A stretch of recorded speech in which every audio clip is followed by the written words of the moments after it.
Indian cricket team Dubai में पाकिस्तान से भिड़ने के लिए कमर कस रही है। नेट प्रैक्टिस पर पसीना बहाया जा रहा है। दूसरी तरफ भारत में इस मुकाबले को लेकर बखेड़ा खड़ा हो गया है।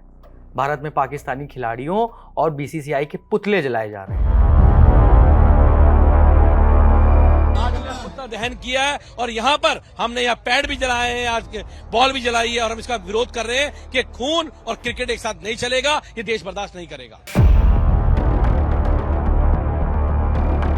ये तस्वीरें दिल्ली की हैं। यहाँ आम आदमी पार्टी के कार्यकर्ताओं और नेताओं ने पाकिस्तानी खिलाड़ियों के पुतले फूंककर इस मैच का विरोध जताया। कौन सी पार्टी क्या कह रही है ये आगे बताएंगे, उससे पहले ये समझ लेते हैं कि भारत के क्रिकेट प्रेमी जिस भारत पाकिस्तान मैच का बेसब्री से इंतजार करते हैं, उस देश में इस मुकाबले का विरोध हो क्यों रहा है। इसके पीछे वजह है इस साल 22 अप्रैल की वो तारीख जो भारत के लोगों के जहन में नश्तर की तरह चुभती है। इस रोज जम्मू कश्मीर के पहलगाम में आतंकी हमला हुआ था। पाक प्रायोजित इस आतंकी हमले में दहशतगर्दों ने भारत के 26 निर्दोष लोगों को मार दिया था। इसके बाद भारतीय सेना ने ऑपरेशन सिंदूर चलाकर पाकिस्तान और पीओके में आतंकियों के ठिकानों पर बड़ी कार्रवाई भी की थी।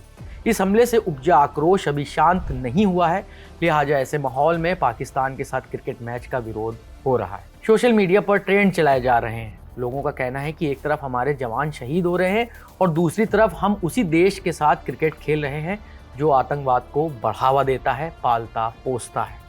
इस मामले में सबसे ज्यादा मुखर होकर विपक्षी पार्टियां सामने आई। पार्टियां सरकार और बीसीसीआई को आड़े हाथ ले रही हैं। उद्धव गुट वाली शिवसेना कह रही है कि सच्चा देशभक्त इस मैच को ना तो टीवी पर देखेगा और ना ही स्टेडियम में। पार्टी के प्रमुख उद्धव ठाकरे का कहना है कि हमारे प्रधानमंत्री ने कहा था कि खून और पानी एक साथ नहीं बह सकते, तो फिर खून और क्रिकेट एक साथ कैसे बह सकते हैं? युद्ध और क्रिकेट एक साथ कैसे हो सकते हैं? जो हमारी सेना वहां पाकिस्तानियों को खदेड़ रही थी, उनको रोका गया।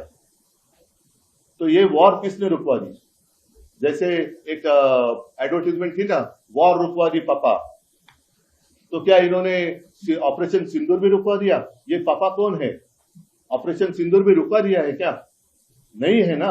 और तब हमारे प्रधानमंत्री जी ने कहा था कि खून और पानी साथ में नहीं बह सकता। अगर खून और पानी साथ में नहीं बह सकता तो क्रिकेट और खून कैसे बह सकता है साथ में? जंग और क्रिकेट, खेल और जंग एक साथ कैसे खेले जा सकते हैं? तो ये तो सब बकवास है। इन्होंने देशभक्ति का व्यापार किया है। उद्धव ठाकरे की इसी लाइन पर उनके सुपुत्र आदित्य ठाकरे भी मैच का विरोध कर रहे हैं। पाकिस्तान ने हमारे देश पे सिर्फ एक नहीं तो अनगिनत हमले किए हैं। जिस पाकिस्तान से हमारे देश में आतंकवाद का फैलाव होता है, जिस पाकिस्तान ने पहलगाम में बहुत सारे सिंदूर को मिटा दिया, उस पाकिस्तान के साथ बीसीसीआई खेलने के लिए इतने एक्साइटेड क्यों है? क्या ये पैसों के लिए हो रहा है? पैसों की लालच है? टीवी रेवेन्यू के लिए है? एड रेवेन्यू के लिए है? कि प्लेयर्स को जो फीस मिलती है उसके लिए है? क्या हम ये सोच नहीं सकते कि जिस पाकिस्तान ने हॉकी के एशिया कप को बॉयकॉट किया क्योंकि वो हिंदुस्तान में है, हमारी सरजमीन पे है, तो अगर पाकिस्तान बॉयकॉट कर सकती है तो हमारी बीसीसीआई क्यों नहीं बॉयकॉट कर सकती?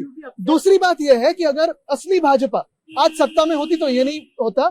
भाजपा ने अपनी आइडियोलॉजी बदल दी है। पुरानी सहयोगी शिवसेना के इन हमलों का जवाब देने सामने आए महाराष्ट्र सरकार में मंत्री नितेश राणे। सुनिए क्या कह रहे हैं। अरे यही आदित्य ठाकरे छुप के भारत पाकिस्तान का मैच देखेगा बुरखा पहन के, और उसका फायदा ऐसा है आवाज भी हेल्प कर लेगा उसको। मैं औरत हूँ, हो गया ना खत्म। बुरखा पहनेगा, ऐसा आवाज आएगा, कौन बोलेगा वो आदित्य ठाकरे? चलो मैडम बैठो, हो गया काम।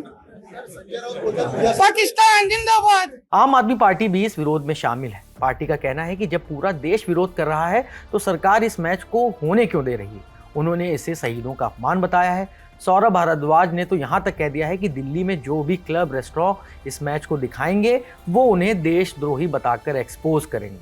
कल जो दिल्ली के अंदर क्लब, जो नाइट क्लब, जो रेस्टोरेंट इन पाकिस्तानियों के क्रिकेट मैच को दिखाएगा, हम लोग उनको भी पूरे देश के सामने एक्सपोज करेंगे कि ये वो लोग हैं जो पाकिस्तानियों के क्रिकेट मैच को अपने क्लब और रेस्टोरेंट में दिखाते थे। और हमें इंश्योर करेंगे कि जनता उन क्लबों को और उन रेस्टोरेंट्स को बायकॉट करे, उनके यहाँ कोई ग्राहक ना जाए, क्योंकि ऐसे लोग जो पाकिस्तानियों के साथ मिलकर पैसा कमाना चाहते हैं उन लोगों का हम लोग बहिष्कार करेंगे। कमोबेश कई विपक्षी दल इसी लाइन पर भारत पाकिस्तान के मैच का विरोध कर रहे हैं। इस बीच बीजेपी नेता और पूर्व खेल मंत्री अनुराग ठाकुर ने साफ किया है कि भारत और पाकिस्तान के बीच द्विपक्षीय यानी बाइलैटरल सीरीज नहीं होती, यानी हम उनके देश में या अपने देश में जाकर नहीं खेलते। लेकिन एशिया कप या वर्ल्ड कप जैसे बहुराष्ट्रीय टूर्नामेंट में जहां सभी देश हिस्सा लेते हैं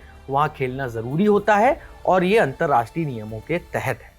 मल्टीनेशनल टूर्नामेंट जहां पर एसीसी या आईसीसी करवाती है, वहां पे किसी भी देश के लिए मजबूरी या जरूरी हो जाता है भाग लेना। अगर वो नहीं लेंगे तो टूर्नामेंट से बाहर हो जाएंगे, उस मैच को छोड़ना पड़ेगा, तो वैसे दूसरी टीम को उसके पॉइंट्स भी मिल जाएंगे। तो इसकी बजाय जो आपकी प्रतिबद्धता है, चाहे कोई भी खेल है, उसमें मल्टीनेशनल टूर्नामेंट में आपको खेलना ही पड़ता है। लेकिन बायलैटरल टूर्नामेंट भारत पाकिस्तान के साथ नहीं खेलता। कई वर्षों से हमने ये निर्णय किया है कि भारत पाकिस्तान के साथ बायलैटरल नहीं खेलेगा जब तक पाकिस्तान भारत पर आतंकवादी हमले या कार्रवाई बंद नहीं करता है और जब तक पाकिस्तान आतंकवाद को खत्म नहीं करता है। इस बीच पहलगाम आतंकी हमले का शिकार हुए कानपुर के निवासी शुभम द्विवेदी की पत्नी ऐशन्या द्विवेदी का बयान भी सामने आया है। उन्होंने कहा है कि मैच से होने वाले राजस्व का क्या इस्तेमाल होगा, पाकिस्तान इसका इस्तेमाल सिर्फ आतंकवाद के लिए करेगा। पहली चीज तो बीसीसीआई को इस चीज का एक्सेप्ट ही नहीं करना चाहिए था कि पाकिस्तान के साथ मैच इंडिया करे। ये बहुत बड़ी हमारे ही देश में लोग गलती कर रहे हैं इस चीज को एक्सेप्ट करके। बीसीसीआई की इमोशंस मुझे लगता है ही नहीं उन 26 परिवार की तरफ। वो 26 परिवार, उसके बाद ऑपरेशन सिंदूर में मारे गए जवान, इन सब की मौत आपके लिए कोई फर्क नहीं, इन सब की शहादत आपके लिए कोई मत वैल्यू नहीं रखती। शायद इसलिए क्योंकि आपके घर से कोई नहीं गया, बीसीसीआई के जितने भी लोग हैं उनकी फैमिली से कोई नहीं गया, इसलिए कोई नहीं बोल रहा, शायद इसलिए कोई रिएक्शन नहीं दे रहा। ऐशन्या ने इंडियन क्रिकेट टीम के खिलाड़ियों से भी सवाल पूछे हैं। कहा है कि बीसीसीआई उन्हें बंदूक की नोक पर खेलने के लिए मजबूर नहीं कर सकता, उन्हें अपने देश के लिए खड़ा होना चाहिए, ऐसा ऐशन्या का कहना है। फिलहाल मैच को लेकर चल रही उथल पुथल के बीच टीम इंडिया के बल्लेबाजी कोच शीतांशु कोटक का कहना है कि खिलाड़ी यहाँ खेलने आए हैं और वो उसी पर फोकस कर रहे हैं। ऑनेस्टली मुझे नहीं लगता, once we are here to play, I think players are focus on playing cricket. मामले पर पाकिस्तान के पूर्व क्रिकेटर शोएब अख्तर ने भी अपनी राय रखी है। एनडीटीवी की एक रिपोर्ट के मुताबिक शोएब ने पाकिस्तान के एक न्यूज चैनल को दिए इंटरव्यू में कहा है कि भावनाएं बहुत तीव्र हैं, हम युद्ध के बाद पहली बार भारत से खेल रहे हैं। आप जरा सोचिए, भारत हमें हराने के लिए हर तरह से तैयार है। ये मैच काफ़ी दिलचस्प होने वाला है, ये दबाव वाला मैच होगा। भारत आपको हर तरह से डोमिनेट करेगा, वो आपको नीचे गिराने की कोशिश करेंगे, इसमें कोई शक नहीं है। भारत के खिलाफ मैच जीतना पाकिस्तान के लिए मुश्किल है। कुल मिलाकर ये मामला सिर्फ खेल नहीं बल्कि देश की भावना, सियासत और राष्ट्रीय सम्मान का एक मुद्दा बन गया है।